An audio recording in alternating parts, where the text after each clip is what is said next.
वो क्या किए हम क्या किए हैं वो तो जनता देख रहे हैं। उनका कार्यकाल में बरबंदिया का पुल क्यों नहीं शुरू हुआ, इस जनता के माध्यम से हम पूछना चाहते हैं। क्यों नहीं कुमारडुबी ओवर ब्रिज क्यों नहीं चालू हुआ, NHI का काम रुका हुआ था क्यों नहीं चालू हुआ, चारों तरफ हाई मस्त लाइट जो जला हुआ था क्यों नहीं जगमगाया, क्यों नहीं जला। ये हम भी तो मांग कर सकते हैं, हम भी तो पूछ सकते हैं जनता के माध्यम से। और हमने जो विकास किए वो खुद देख रहे हैं कि हमने क्या विकास किए। चारों तरफ रोड पुल पुलिया का तो जाल बिछ गया है, चारों तरफ विकास ही विकास निरसा विधानसभा में हुआ। ये हम नहीं बोल रहे हैं, ये जनता बोल रही है। वो विरोधी है तो बोलेंगे नहीं। देखिए, चुनाव हर हाल में लड़ेगी माले, और स्वाभाविक बात है गठबंधन के लिए प्रयास किया जाएगा ताकि भाजपा के जो एंटी वोट्स है वो उससे बिखराव ना हो। बहुत जगह ऐसे देखा गया है जो आपस की लड़ाई के चलते बीजेपी जीते, जैसे सिंधी सीट में ही हम लोग देखे हैं, निरसा में ही हम लोग देखे हैं, या दूसरे चंदन क्यारी में देखे हैं। ऐसे कई एक सीट्स है जहां आपस की लड़ाई में दूसरे बीजेपी जीत गए। देखिए, JMM यहाँ का भी सेकंड नहीं आया, JMM हमेशा ही थर्ड आया है और काफी पीछे रहा है। और जो मैक्सिमम वोट प्रतिशत है वो JMM की आई थी, तो इससे ज्यादा आने की उम्मीद नहीं है। और हमें नहीं लगता है जो JMM जो वोटर्स की जो रेशियो है या यहाँ पर, उस हिसाब से JMM कभी भी यहाँ जीतने की स्थिति में नहीं। तो माले निरसा के अलावा भी कहीं और से चुनाव लड़ने की तैयारी कर रही है? देखिए, ढेर सारे सीटें 15 सीट ऐसे आइडेंटिफाइड हुए हैं जिसमें माले मतलब प्रिपरेशन कर रही है अपनी चुनाव का। उसके बाद गठबंधन में जितनी सीट हो वो तय करके उसी हिसाब से लड़ी जाएगी। 5 साल में कोई भी डेवलपमेंट निरसा में नहीं हुई। जो 2 मुद्दे पर अपर्णा सेनगुप्ता चुनाव लड़ी थी, हॉस्पिटल का और पुल का, पुल की तो उनकी कोई भूमिका ही नहीं है। पुल का जो भी है सरकार ने, हेमंत सरकार ने दी, और संथाल परगना के MLA ज्यादा उसमें उठाए थे, और उसकी एस्टिमेट भी हमारे समय हो गई थी। और हॉस्पिटल तो रिपेयरिंग 3 बार हुई लेकिन वो चालू नहीं हुई। वर्तमान समय में आज के दिन में जो दल के लोग ये बात को बोल रहा है, वो आज सबसे पहले तो ये बताए किस दल के अंदर में है। अगर वो इतना शक्तिशाली अपने आप को बताने का काम करता है, जो अपने आप को अभी बता रहा था, सुनने में आया, जब मैं तो जीत जाऊंगा ही, गठबंधन हो चाहे नहीं गठबंधन हो, और नहीं भी होगा तो मैं जीत जाऊंगा, तो फिर वैसे लोगों को एक ही राय जैसा श्रद्धेय व्यक्ति को छोड़ के, जिसने उस परिवार को, सिर्फ उसका नहीं, उसका बाप बेटा और उस परिवार को इतना सम्मान देने का काम किया है, 5 बार 6 बार उन लोग को विधायक बनाने का काम किया है, इसके बाद उसको छोड़ के जाना नहीं चाहिए था। हमें लगता है आज के दिन में जो इतिहास बता रहा है, हाल में आपने देखा वो पार्टी में, MCC पार्टी यहाँ पर निरसा में क्या बोलते हैं, राज्य से क्या बोलते हैं, लोकसभा का चुनाव के उम्मीदवार के रूप में यहाँ पर खड़ा करने का काम किया, और ये लाखों प्रयास किया। अगर ये इतना शक्तिशाली है तो इसने लाखों प्रयास करने के बाद भी, पैसा खर्चा करने के बाद भी, हम लोग देखे निरसा में मात्र 8000 वोट आया है। और तो और दुर्भाग्य की बात है, निरसा विधानसभा का तो बात छोड़ दीजिए, वो जो कैंडिडेट खड़ा किया था, जिस पंचायत में अरूप चटर्जी का घर है, उस पंचायत में अरूप चटर्जी का कैंडिडेट को 5 वोट नहीं मिला है। ये बहुत बड़ा दुर्भाग्यजनक बात है। वो अपने आप समझे वो किस जगह पर खड़ा है। जो आदमी एक ही परिवार के 25 साल निरसा में जनप्रतिनिधित्व करने का मौका मिला है, उसके बाद लोगों को दिया क्या है? साल में 5-5 करोड़ रुपया दिया जाता है। खाली 3 बार का ये विधायक रहा, और 3 बार विधायक रहने के बाद हर साल अगर 5-5 करोड़ रुपया मिला है तो 15 करोड़ रुपया लगभग मिला है। आप खाली एक डाटा बताइए, जो 15 करोड़ रुपया मिलने के बाद इसने समाज के लिए कहाँ क्या काम किया?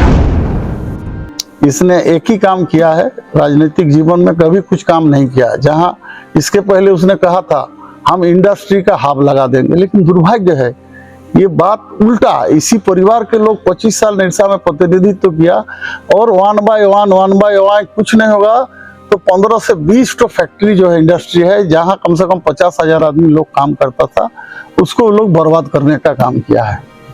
झारखंड माने क्या बोलते हैं लाल पार्टी का आंदोलन के नाम पर, मजदूर का हक अधिकार के नाम पर, किसान का फायदा होने के नाम पर, लेकिन कहीं कुछ कर नहीं पाया। यही सच्चाई, और कल भी ये कुछ नहीं करा पाएगा क्योंकि इसका करने का कोई मानसिकता नहीं है। इसका मानसिकता में एक चीज घुसा हुआ है आज के दिन में, जो अगर प्रतिनिधि बनेंगे तो कौन कौन कुलियरी से जो ट्रक लोड होकर निकलता है तो उसमें हम 1,000 रुपया करके तहसीलने का काम करेंगे। इससे ज्यादा और कोई काम ये नहीं कर पाया है आज के दिन में।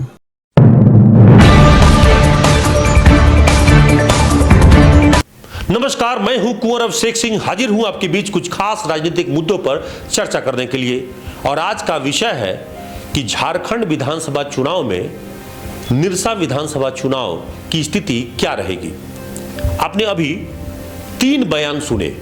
ये 3 बयान दरअसल उन्हीं महारथियों का है जो इस वक्त में निरसा विधानसभा चुनाव में संभावित उम्मीदवार हैं या आने वाले समय में चुनाव मैदान में ये दिखेंगे।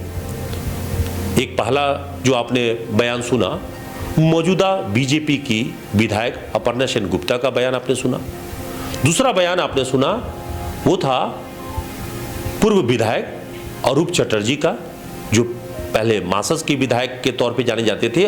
आजकल वो भाकपा माले में मासस का विलय हो जाने के बाद वो भाकपा माले के विधायक हो गए हैं। और तीसरा बयान आपने अशोक मंडल का सुना, जो कि झामुमो के वरिष्ठ नेता हैं और लगातार झामुमो के कैंडिडेट के तौर पर निरसा से चुनाव लड़ते रहे हैं। ये 3 महारथियों की चर्चा इसलिए हो रही है कि क्या इस बार भी चुनाव मैदान में इन्हीं तीनों उम्मीदवारों के बीच में त्रिकोणात्मक संघर्ष होगा या आमने सामने की टक्कर होगी, क्या कुछ होगा?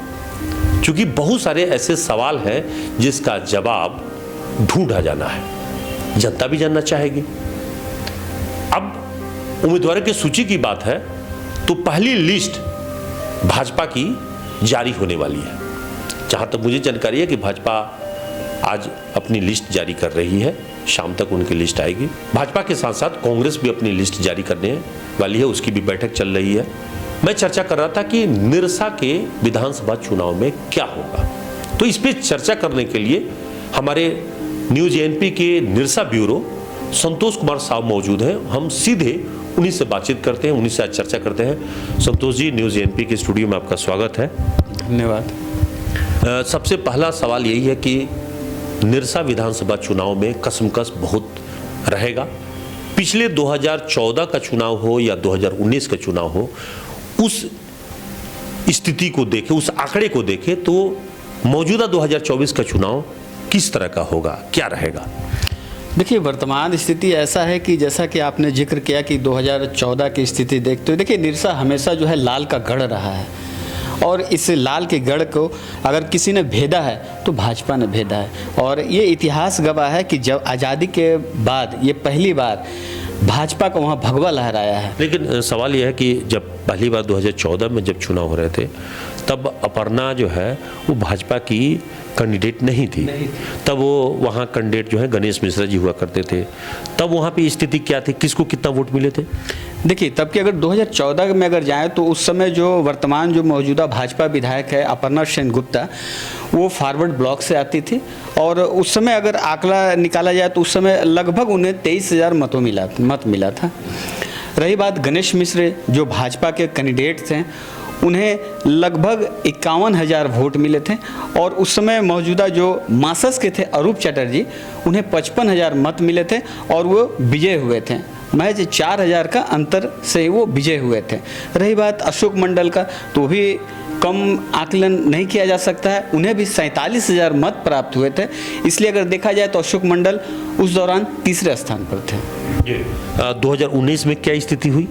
देखिए, 2019 में जो फॉरवर्ड ब्लॉक से जो अपर्णा सेन गुप्ता है वो भाजपा का दामन थाम ली, जिसके वजह से उन्हें एक फ़ायदा भी मिला है।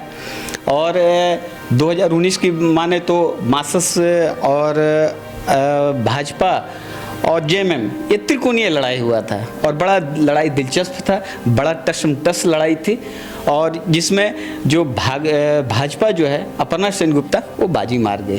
तो वोटों का मतलब अगर आप प्रतिशत देखें तो वोट कितना कितना मिला था? बिल्कुल, जब ये दो पार्टी आपस में टकरा गए, चूंकि देखिए ये गठबंधन की लड़ाई थी। अगर 2019 की बात माने तो हेमंत सोरेन ने गठबंधन किए थे, उसमें मासस और जेएमएम दोनों एक साथ, लेकिन 2019 में दोस्ताना संबंध में लड़ गए दोनों, जिसका जो सीधा लाभ जो है अपर्णा सेनगुप्ता को मिला और वो 25,000 लीड दी है और अपने निकटतम प्रतिद्वंदी जो है अरूप चटर्जी को 25,000 मतों से हराने का काम किया था। नहीं, लेकिन वोट का अगर प्रतिशत आप देखें तो अगर अपर्णा के विरोधी खेमा में दोनों चुनाव अरूप चटर्जी और अशोक मंडल अगर दोनों का अलग अलग नहीं लड़े होते, महागठबंधन कहीं पार्ट में से कोई एक चुनाव लड़ा होता, तब तो स्थितियां विपरीत हो जाती। बिल्कुल बिल्कुल, अब तब तो स्थितियां बिल्कुल विपरीत होती और कुछ भी चौंकाने वाला नतीजा आ सकता था, इसमें कोई दो मत नहीं है। तो मतलब उस वक्त में अपर्णा को 84,000 आया था। 89,000, अपर्णा को 89,000 मिला था, अरूप चटर्जी को लगभग 54,000 मत मिले थे और जेएमएम से जो अशोक मंडल है वो भी कहीं कम नहीं थे, उनका भी 47,000 मत मिले थे। लेकिन तीनों का बयान मैं अभी दर्शकों को सुना रहा था, तीनों के बयान जो है वो बड़ा ही दिलचस्प है। एक तरफ अपर्णा जी कह रही हैं कि 5 साल का जो काम मैंने किया है उसी काम पे जनता हमको वोट देगी। उन्होंने काम भी गिनाया कि अपने इलाके में उन्होंने सड़क का काम करवाया है, अपने इलाके में बरबेंदिया पुल जो 14 साल से नहीं बन पाया था उसका जो है शिलान्यास उन्होंने करा लिया है और भी बहुत सारे काम उन्होंने पुलिया सड़क और बहुत सारे काम उन्होंने गिनाए हैं। सवाल ये भी है कि दूसरी ओर उनके जवाब में पूर्व विधायक अरूप चटर्जी हमला कर रहे हैं कि अपर्णा सेन के पिछले 5 साल जो है वो बिल्कुल काम के बगैर ही गुजरा है, टाइम पास हुआ है। और वो आरोप लगा रहे हैं कि जो उन्होंने वादा किया था खास करके अस्पताल के रिपेयरिंग का वो काम बचा रह गया, पानी का जो प्रोजेक्ट है वो नहीं आ पाया।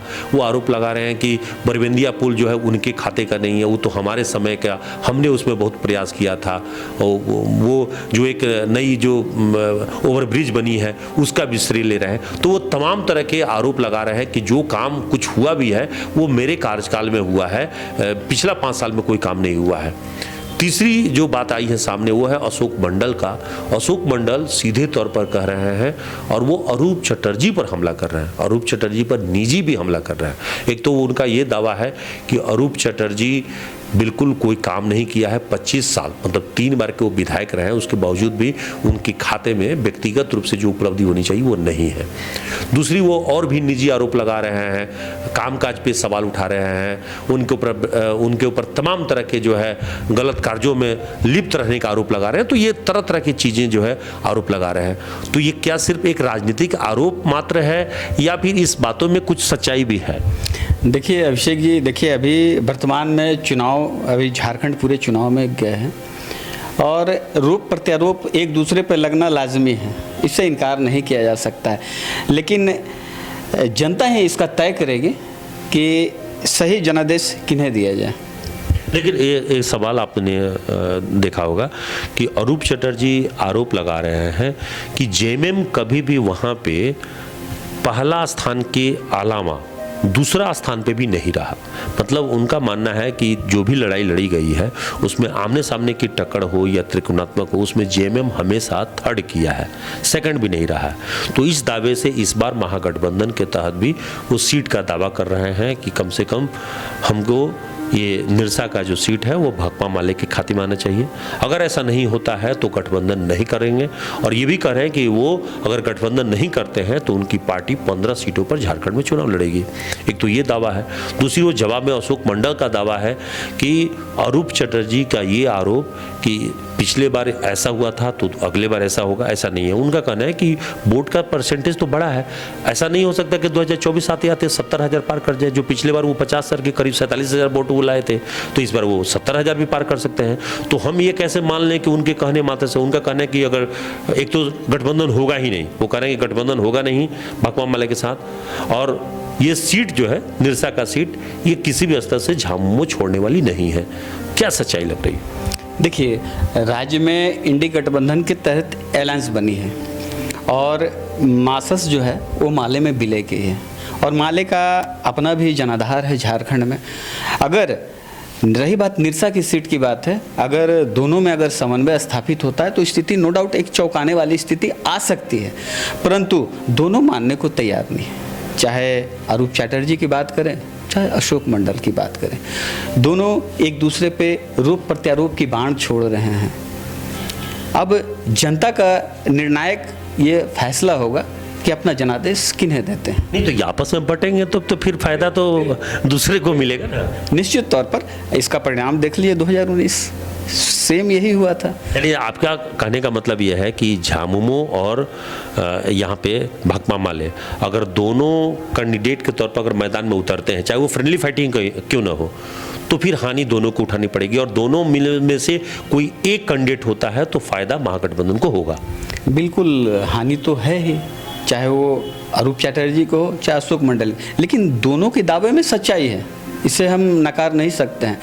क्योंकि अगर जेएमएम की अगर अशोक मंडल की बात की जाए तो पिछले चुनाव से लगातार उनका चुनाव में वोट का जो ग्राफ है वो हमेशा बढ़ता रहा है। कभी वो 23,000 थे, कभी वो 33,000 थे, और पिछला चुनाव 2019 देखा जाए तो उनका वोट 47,000 था। लेकिन ये भी दुर्भाग्य रहा है कि अशोक मंडल जब कभी भाजपा में हुआ करते थे तो भाजपा में भी विधायकी उनके पास नहीं आ पाई, और जेएमएम में भी जब आए तो कैंडिडेट बने तो भी उनकी विधायकी उनके हाथ में आई, तो दुर्भाग्य तो उनके साथ हो जाता है। चलिए, ये तो जनता तय कर रही है, ये हम और आप सिर्फ आकलन निकाल सकते हैं, एक आंकड़ा निकाल सकते हैं। जनता को जनादेश देना है, वो जनता तय करेगी। लेकिन अरूप चटर्जी के साथ में है कि उनकी स्थिति पहले से कमजोर हुई है। उसके कारण क्या है कि अशोक मंडल ने ही एक आंकड़ा गिनाया है, आपने बयान में सुना होगा। उन्होंने एक बड़ा दिलचस्प बात कहा कि पिछले बार लोकसभा क्षेत्र में उनका कैंडिडेट था जगदीश रवानी को वोट पूरे, अगर धनबाद लोकसभा की बात करें तो 27,000 के आसपास वोट मिले हैं। उसमें मजेदार बात यह कह रहे हैं कि वो 8,000 वोट जो है निरसा में 8,000 वोट पार नहीं किया है, और उनके पंचायत जहाँ पे अरूप चटर्जी रहते हैं वहाँ पे उनको सबसे बुरा हाल है, वहाँ पे वोट नहीं मिला है। तो ये सारा वोट जो है शिफ्ट कर गया था भाजपा में। भाजपा को अधिक वोट मिले, डुल्लू मतों लोकसभा में भारी मतों से सांसद बने। तो इसका मतलब है कि अरूप चटर्जी को वोट मिलने के मतलब अरूप चटर्जी की पार्टी के नेता को वोट न मिलकर कि भाजपा को मिलता है, तो फिर इस बार ऐसा कैसे स्थिति हो जाएगी कि ये वोट जो है फिर वापस उनके पास चली जाए। देखिए, लोकसभा, रही बात लोकसभा की चुनाव और विधानसभा, दोनों ही तरह है, दोनों का अपना एजेंडा होता है, दोनों का अपना विकास होता है, क्षेत्रीय विकास होता है। इसलिए नो डाउट लोग जो है कि लोकसभा में अलग वोट करते हैं और विधानसभा, इतिहास उठा लीजिए ना, इतिहास में देखिए कि कभी भी दोनों का वोट समान नहीं हुआ। हाँ, रही बात कि इस बार निरसा में जो मासस जो उम्मीद कर रही थी, एक संतोषजनक उनका वोट नहीं आया है, उनका वोटों का बिखराव हुआ है। वोटों का बिखराव, बिल्कुल बिल्कुल वोटों का बिखराव हुआ है, तभी तो वो 8,000 महज जगदीश रवानी जो है निरसा, जो कि लाल का गढ़, मैंने आपको पहले भी बताया कि लाल का गढ़ माना जाता, और महज 8,000 वोट में ये सिमट गई। ये दुर्भाग्य की बात है। तो सीधा तौर पे ये माना जाए कि अगर एनडीए बनाम इंडिया गठबंधन में सीधी लड़ाई होती है तो कुछ भी हो सकता है। यदि त्रिकोणात्मक संघर्ष अगर होता है तो मौजूदा जो विधायक हैं अपर्णा सेनगुप्ता, उनके लिए फायदेमंद हो जाएगा। बिल्कुल निश्चित तौर पर उनके लिए फायदेमंद हो सकता है। अगर दो की लड़ाई में तीसरा का, स्वाभाविक, आप सुने भी होंगे, दो की लड़ाई में तीसरे के फायदा होता है, स्वाभाविक है कि इस बार भी फायदा हो सकता है। अब इसका मतलब अगर सारी बातों का लवोलुआब देखा जाए तो ये सब कुछ निर्भर करता है कि कैंडिडेट होता कौन है, बस इसी पे टिका हुआ है। अभी घोषणा नहीं हुई है, चाहे वो जेएमएम की बात हो, माले तो अपने आप को कह रहे, सारे तीनों कैंडिडेट अपने आप को कह रहे कि भाई इस बार हम चुनावी मैदान में हैं, मगर अब तक घोषणा नहीं हुई है। जी, तो हम लोग भी घोषणा का इंतजार करते हैं। सीधे तौर पर चर्चा को यहीं रोकते हैं, यहीं विराम देते हैं। लेकिन फिलहाल अगर अपर्णा सेनगुप्ता को दोबारा भाजपा अगर इस बार भी टिकट देती है तो मैदान में वही होंगी। मैदान में अगर वो आती हैं तो उनकी लड़ाई, उनका सामना जो है वो सीधे तौर पर अरूप चटर्जी, जो कि पूर्व विधायक है और इस वक्त में भाकपा माले में उनकी मासस जो है वो मर्ज कर चुकी है, तो वो भाकपा माले के विधायक हो चुके हैं, तो उनकी लड़ाई उनसे होगी। लेकिन ये बात निर्भर तब करता है जब भाकपा माले के अलावा अगर हम उनकी गठबंधन की बात करें तो महागठबंधन से अशोक मंडल, चूँकि जेएमएम में वो पिछली बार वो फाइट कर चुके हैं, तीसरा स्थान ला चुके हैं, तो इस बार वो भी दमखम भर रहे हैं कि हम भी मैदान में पूरी तरह से लड़ेंगे, भिड़ेंगे। और उनका दावा है कि जेएमएम का गठबंधन किसी भी रूप में एक तो होगा नहीं, अगर हो भी जाता तो भी निरसा पर दावा जेएमएम नहीं छोड़ेगा। कोशिश करेगा जेएमएम की वो निरसा के अलावा सिंदरी पर भी ये दावा ठोके और चुनाव लड़े, जो कि पिछले बार भी चुनाव लड़ा था। अब देखना है कि सब कुछ निर्भर करता है कि कैंडिडेट के तौर पर कौन आता है और महागठबंधन क्या वाकई इस सीट पर अरूप चटर्जी को इस बार अपना समर्थन दे देगा, अपना कैंडिडेट के तौर पर अशोक मंडल को चुनाव में नहीं खड़ा कराएगा। क्या अशोक मंडल अगर टिकट नहीं मिलता है तो ऐसी स्थिति में उनसे जब ये पूछा गया था कि क्या वो निर्दलीय चुनाव लड़ेंगे, तो पहले तो उन्होंने इस मामले पर सीधे तौर पर नाम में जवाब दिया कि उन्होंने निर्दलीय की नौबत ही नहीं आएगी, पार्टी उन्हें कैंडिडेट जरूर बनाएगी। उन्हें पूर्ण भरोसा है कि निरसा से झामुमो चुनाव लड़ेगी। दूसरी ओर अरूप चटर्जी का दावा है कि अगर गठबंधन होना है तो इस बात पर निर्भर करता है कि निरसा कैंडिडेट के तौर पर पार्टी यानी महागठबंधन की ओर से हमें उम्मीदवार बनाया जाता है या नहीं। यानी अगर भाकपा माले का समर्थन चाहिए झामुमो को, कांग्रेस को, तो उसे हर हाल में निरसा के सीट पर अरूप चटर्जी को समर्थन करना होगा, ये उनका दावा है। अगर ऐसा नहीं होता है तो वो 15 सीटों पर उम्मीदवार खड़ा करेंगे झारखंड में, यानी शर्त ये हो गई।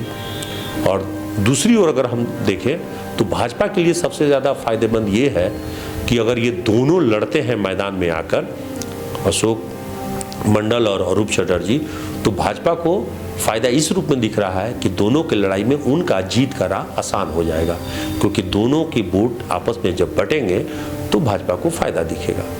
अब देखना है कि त्रिकोणात्मक संघर्ष होने वाला है या सीधे सीधे आमने सामने की फाइट होगी, ये सब कुछ कैंडिडेट्स की घोषणा के बाद ही सामने आएगा। फिलहाल चुनावी जो लड़ाई है वो बड़ा ही दिलचस्प होने वाला है और आगे भी आपको पल पल की रिपोर्ट हम दिखाते रहेंगे। आज आपको निरसा विधानसभा का हाल दिखाया, कल हम फिर दूसरे विधानसभा की चर्चा करेंगे और वहाँ पे क्या सीन रहेगा उस सीन पे हम चर्चा करेंगे। देखिए आपकी बात कुंवर अभिषेक के साथ।